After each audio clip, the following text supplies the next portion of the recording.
Twisted Metal Head-On is the first and only game in the series to come to portable systems.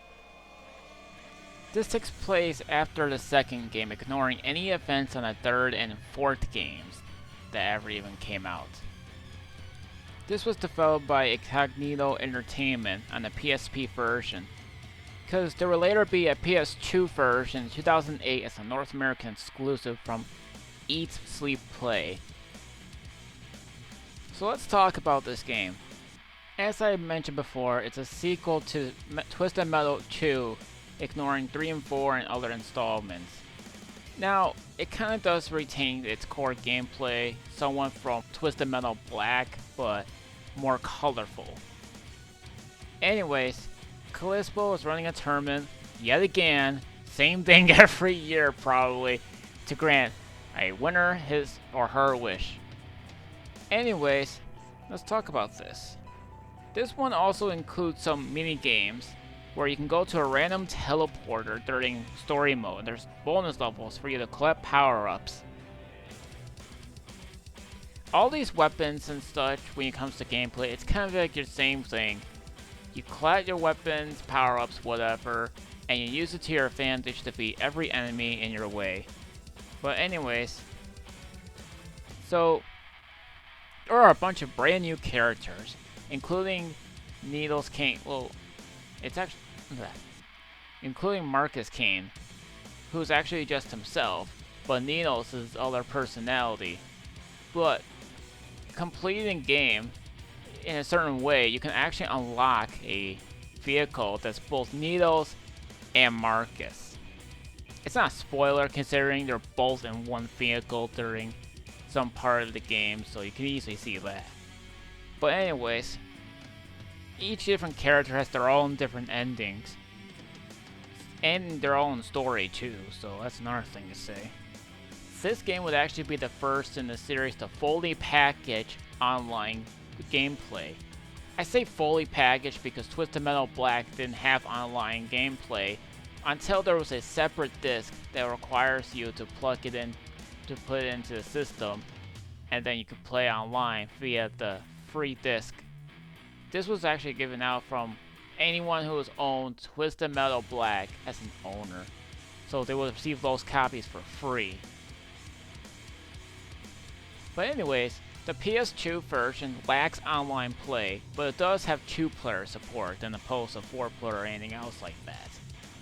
Now, here's the special thing about the PS2 version.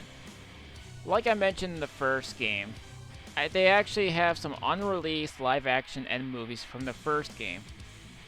There's also a free digital copy of the Twisted Metal soundtrack that also comes in with the PS2 game, and more other things like that.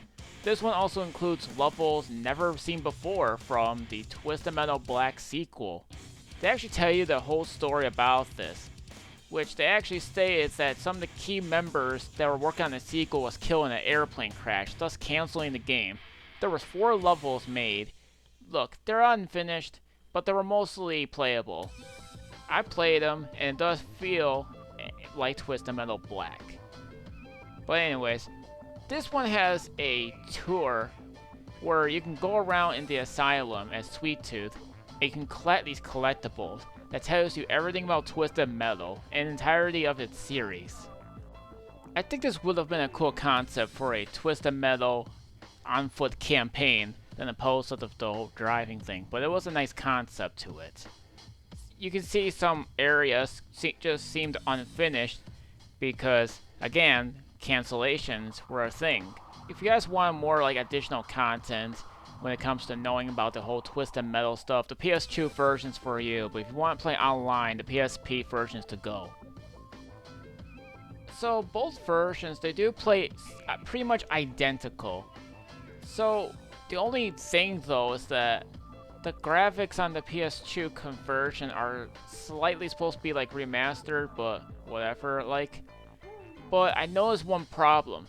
One, the boss's music is missing, and I don't know why that is. Considering they added a whole bunch of content in the PS2 version. It's all in one disc, so it's not really a big deal or anything. You know what's crazy about this game too? On the PS2 version, they actually teased an up-and-coming Twisted Metal game. That would actually be the 2012 game on the PS3, which is something they were teasing. This did not feature on the PSP version, so that's the only thing I can say about that one. So yeah, you got some new characters, new stages to play, new bosses to go against, and more other things like that. Like I said before, the game only came out in 2008 on the PS2, and it would be a North American exclusive, so anyone that's living elsewhere is going to have a unlucky time trying to find a good copy of that one. Unless they want to stick to the PSP version, which is available in Europe. But yeah, the game mostly plays exactly how you get the idea. But anyways, whichever version of the game, I think you'll enjoy it. But if you really want to just look into more in-depth of the series itself, then the PS2 version's for you. Unless you go on YouTube and look at that stuff yourself. But overall, the PS2 version of the game is not a bad port by all means. It's actually pretty good. But again, multiplayer is a bit lacking, but it still should be fun for you guys to play, even if it is just a 2-player version. So anyways, let me know which version you actually grew up with, and how much did you guys enjoy Head-On compared to Black and any other of the previous games. See you guys then.